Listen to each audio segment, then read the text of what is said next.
Let's talk to, oh my goodness. Let's talk to Deborah in Oregon. Deborah. Hi. Hey, you're live with Eric and Dennis.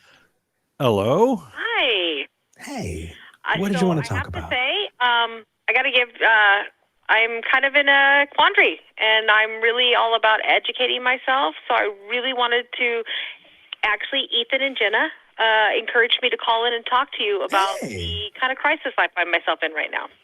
Okay, just so that we're clear, neither Dennis nor I are licensed therapists. We're just some asshole on the internet. But we're happy to help in any way we can. But I do want to kind of preempt that, deep, conversations like that should be had with a therapist. I would hate to take that away, but go ahead. Nope, absolutely no problem. I see a therapist weekly to help me with this issue, but I find that a little background, I am a theist, at least that's where I was raised, and I find I have actually raised 3 children who are atheists, and I have no problem with that because I really think about being a free thinker, and I raised my children to have those thoughts. Yeah, I think you just had a few thousand atheists want you to be their mom. Nice. Oh my God, how sweet is that? It's incredibly sweet, and I know that that's the case. A lot of people's parents aren't like that. And that's wonderful that you are. But go ahead. I'm sorry I interrupted. But no, so the place that I find myself in this point is that I am dealing, unfortunately, with a lot of repressed memories from abuse and neglect from my childhood.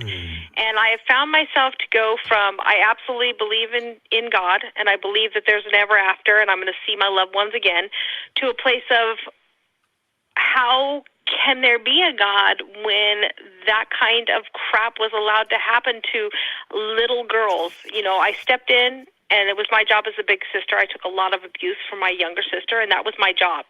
And I would do it 100 times over. But the point is how could that be allowed to happen?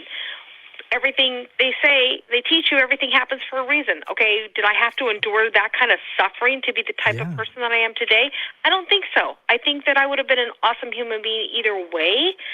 But I really have made the step to, I just don't know if there's a God anymore. I really don't. And they encouraged me to call you because they said that you would have a discussion with me without the, you're just stupid for thinking that way. You're blindly following all this indoctrination, whatever. And that's what I need. I need an actual Church is really good for those. I don't think we're going to give that to you. Yeah, no. So Deborah, actually, Dennis, you look like you wanted to jump in. Oh no, it's the I don't really have an approach here. It's sad that the suffering that the beliefs have consequences, and suffering can be one of those consequences. Don't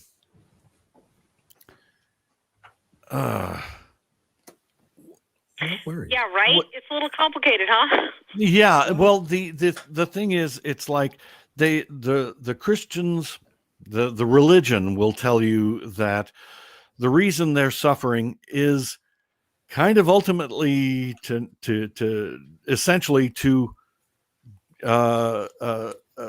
forge your character. Yeah, it's character building, which is horseshit.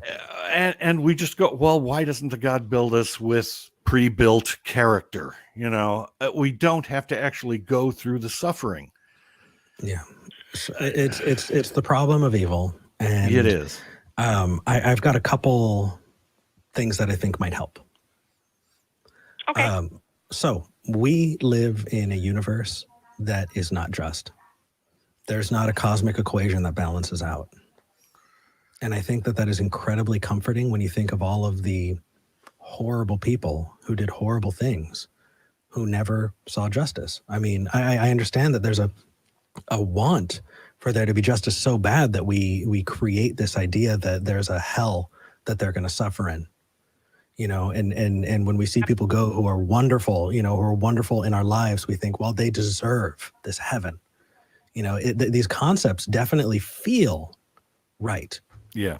But the fact is, it's not, because first off, I'm sure every version of hell you can think of is just terrible, no matter who you are. But number two, if there was a God, then a lot of those people, got off scot-free? I mean, the fact is, we live in a world that is blind to justice, but that means that it's on us to do that. It's on us to create a just world. Now, my favorite way of saying that is human hands solve human problems. We get to be the ones to fix it. I mean, how many people are sending thoughts and prayers to the people who are freezing to death outside here in Texas right now? Right? I'm sure those thoughts and prayers are keeping them real warm, right? Keeping them fed, right? Yeah. The fact is, there are people who are putting the work in and making that happen and saving lives, because those are human hands that are solving human problems. And we can point to that and we can recognize that that is amazing, that you get to be a part of that, that you're not just some, subject at the whim of a capricious God, but instead you are the creator of your purpose and your drive in life. And that what you give that purpose to, whether it be, being an awesome mom, which by all accounts, it sounds like you are. So rock on with that, to being, a wonderful friend, or being involved in your community. All of those things are wonderful goals that you can create for yourself. And there could be a million others. But the fact is, you're not tied into somebody else's narrative. You're not an NPC in somebody else's story. You're not a side character in some other hero's quest. And that's beautiful, Deborah. What you just said to me totally resonated with me, because I am. That's part of, I guess, what I'm going through is I can be the master of my own fate. Because the things that I choose to do in my life are good things. Like, I choose to. One of the things that you are taught when you grow up in a religious household is you need to fellowship and hang out with the people that you are of like thought process. But I actually don't think that's true. I think I can hang out with anybody who is of a good person. I can be like my best friend, honestly, that my neighbor who introduced me to your show, by the way. Nice. Hi, neighbor. And we have coined the phrase that we fellowship with good people.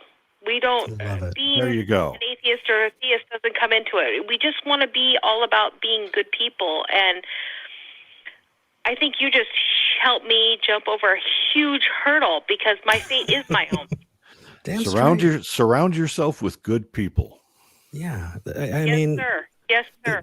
It does suck. The problem of evil is terrible, but it's a whole lot easier to stomach when you realize that there's not some deadbeat dad of a God who's just letting terrible things happen to you and inflicting terrible things upon you. But the fact that we live in a chaotic world, a chaotic universe, that we are building building empires in, and sure, in the cosmic scope of things, it doesn't really matter, but it matters to us. Yeah. And that should be enough. You can be a master of your fate. Yeah. Being aware that there are forces beyond your control. So, and also, that's actually a really valid point. By the way, Deborah, Deborah, there are forces beyond my control. Okay. I couldn't control what was done to me as a child, but I can control what I do and what I put out into the world as an adult. And what I put out into the world as an adult is a whole lot of love and a whole lot of how can I help you? How can I just make my corner of the earth a whole lot better? And that's actually my goal, I think. Well, I mean, just think about the abuse. Well, you don't have to, but in comparison to the abuse that you've had to suffer, in doing what you're doing, you are breaking the cycle, and that is already making the world better. Absolutely. That's actually something you could be proud of it. Just came into. Yeah, I am proud of it now. Good. I've come into that point where I'm like, hey, you know what? The abuse stopped here. I did not do to my daughters and sons what was done to me. I was a very active mom, probably much to their dismay. They didn't want to have to tell me every single second what they were doing.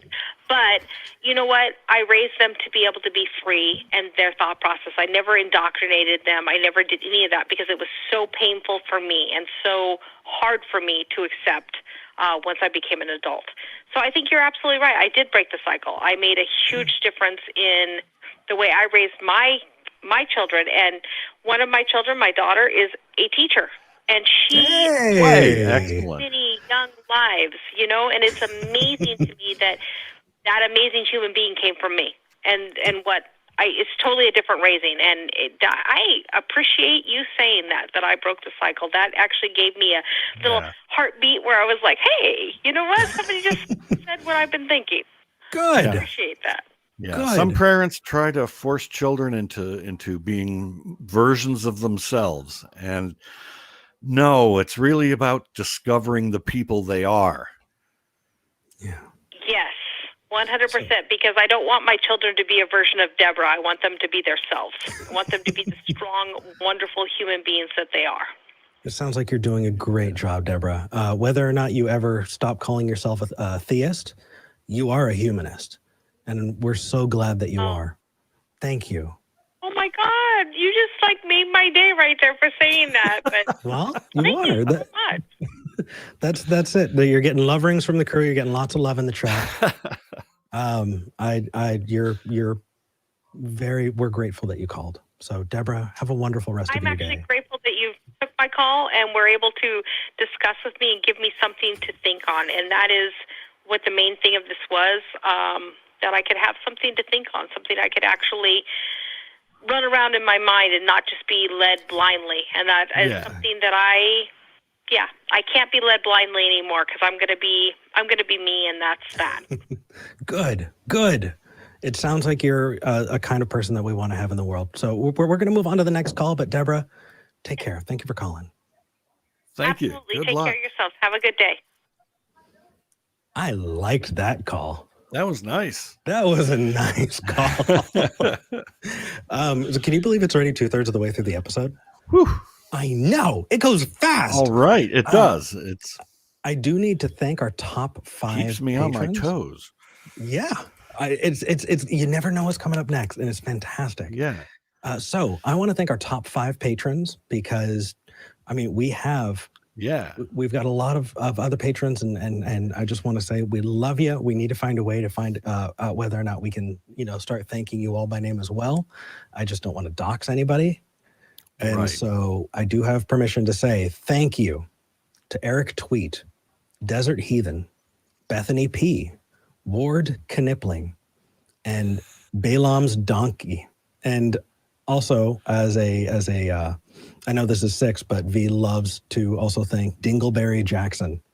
Those are our top 6 patrons. What a great name. Right? So thank you. If you like what we do and you want to support us, consider going to patreon.com/talkheathen to me. It is rough out there, and we totally understand it. We just hit 80,000 subscribers. Another great way to support us is to hit that subscribe button, ring the bell, share this out, get this on social media, because YouTube is not seeing a lot of sharing going out. And because of that, they're not recommending it as much. Let's get to 100,000 subscribers. We'd appreciate it. That said, let's move on to the next caller.